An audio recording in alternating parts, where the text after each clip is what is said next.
네, 시청자 여러분, 구독자 여러분들 덕분에 와우넷 채널이 이렇게 빠르게 성장하게 되었습니다. 앞으로도 좋은 정보를 제공하도록 우리 모두 노력할 거예요. 구독, 좋아요는 저희에게 큰 힘이 됩니다. 그리고 와우넷 홈페이지가 새롭게 바뀌었습니다. 컴퓨터와 모바일 둘 다 이용하기 쉽게 업그레이드가 되었으니 많이들 이용해 주셨으면 좋겠습니다. 고맙습니다.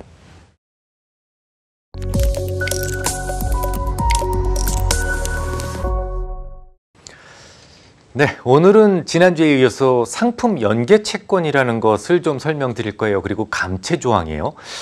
상품 연계 채권이라는 것은 말 그대로 상품에 연계된 채권이다. 뭐 그런 말인데요. 이런 채권이 시장에 나오는 이유 역시 채권 발행자의 편의 때문입니다. 예를 한번 들어드리죠. 할리버튼 아시죠? 유전개발하는 회사인데 당연히 이 회사의 가치는요. 유가가 상승할 때 더욱 커지고 유가가 하락하면 자산 가치도 떨어지겠죠. 이런 회사들이 갖는 공통적인 문제라면 투자와 유가의 흐름에 이런 미스매치가 생기기 쉽다는 점입니다. 사실 유가가 하락할 때 투자를 더 해야만 하는데 유가가 하락하는 시기에는 새로운 유전에 대한 개발을 한다고 해도 투자자를 모으기가 어렵습니다. 그래서 이런 유전 개발 회사들은 독특한 채권을 발행하게 시작했는데요. 바로 유가에 연동시킨 채권입니다. 유가가 상승하면 이자를 더 주고 유가가 하락하면 덩달아 이자율도 하락하는 채권인데요. 만약 채권을 발행한 이후에 유가가 하락한다면 채권의 금리도 덩달아 하락하기 때문에 회사는 낮은 이자 비용으로 어려운 시기를 잘 버텨나갈 수가 있어요.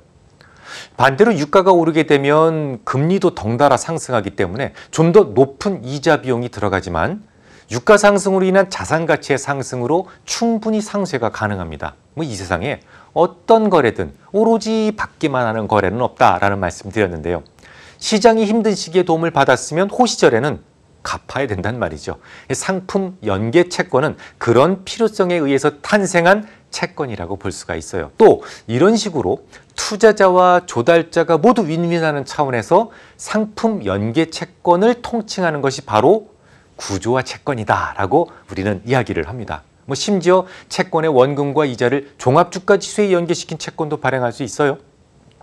채권을 발행한 회사 입장에서는 시장에 좋지 않을 경우에는 이자율이 함께 좀 떨어져 준다면 낮은 이자율로 충분히 이 차가운 경기를 견딜 수 있겠죠. 하지만 주가가 오르게 되면 경기도 좋다는 것을 의미하기 때문에 높은 이자 비용을 치르고도 충분히 행복해질 수 있습니다. 이처럼 투자의 세상에는 지루한 보통채, 스트레이트 반드만 있는 것이 아닙니다.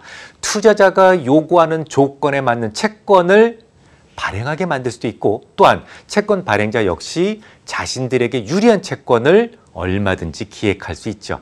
자, 이번에는 감채 조항을 설명드리죠. 여러분들이 만약에 항공사를 좀 차려보려고 그래요. 지금 당장 어마무지한 돈이 들어갈 텐데 한꺼번에 그 돈을 빌리게 되면 그 천문학적인 이자 비용을 계속 낸다는 게 좀 문제가 있지 않겠습니까? 그래서 항공회사를 차리고 나서 어느 정도 투자 자금이 회수되면 채무의 일부라도 조금씩 청산하는 게 맞겠죠. 이런 경우 일정한 만기 때마다 원금의 일부를 갚아야만 하는 조항을 집어넣을 수 있는데 이런 채권을 감채 조항이 부여된 채권이다라고 정의합니다. 이 감채 조항은 우선주에도 적용될 수 있기 때문에 단단히 주의를 기울이실 필요가 있어요. 일정한 회기 이후에는 원금을 갚아야 된다는 그런 조항이 붙어 있으면 현금의 아웃플로가 생길 수밖에 없고 그 현금 유출을 위해서 회계적으로 늘 문제가 없게 미리 준비를 해둬야 되기 때문이죠. 당연히 감채 조항이 붙어 있는 우선주도 명찰은 주식이지만 채권으로 다시 해석을 해야만 하는 것은 따로 설명이 필요 없습니다. 상당히 머리가 복잡해지시죠. 그냥 장부에 드러난 대로만 해석해도 그 이해하는 것이 그다지 쉬운 건 아닌데 이 채권을 자본으로 돌려놓고 해석을 해야만 하는 경우도 있고 반대로 자본을 빼서 채권으로 바꿔서 해석해야 되는 경우도 있으니 말이죠. 사실 실전은 그보다 더 복잡합니다. 재무제표를 제대로 분석하려면 실질적으로는 부채인데 부회로 빼서 장부에 전혀 드러나지 않는 부채도 있는데 이런 숨겨진 비밀들을 모두 찾아서 제대로 분석하는 것이 그닥 쉬운 일은 아니에요. 지난 2018년 시장을 뒤흔들었던 제약바이오 업종의 자본화 이슈 기억하시죠? 엄연히 R&D 비용인데 자본으로 캐피탈라이징 한다고 그러죠. 처리를 한다면 단지 이익만 부풀리는 것이 아니에요. 부채였는데 사실 그 부채를 살짝 뭐로? 자본으로 위장시켜서 우량한 회사로 만들 수도 있어요. 여러분들이 유능한 분석가가 되기 위해서는 이런 합법적인 탈바가지들을 모두 벗겨나고 다시 제대로 계산을 하셔야만 합니다. 심지어 채권이나 채무는 대부분 장부 가치로 기장하고 있는데 이것도 시장 가치로 바꾸셔서 다시 계산을 하셔야만 합니다. 매우 중요한 개념이기 때문에 조금만 더 설명드리죠. 변동금리 체결하면 이자 비용이 매 분기마다 달라지겠지만 이자율 변화에 따라서 능동적으로 그 자체의 장부 가치도 변하기 때문에 시장 가치와 장부 가치는 언제나 똑같습니다. 왜곡이 생기지 않아요. 문제는 보통채에 대한 회계 기준인데요.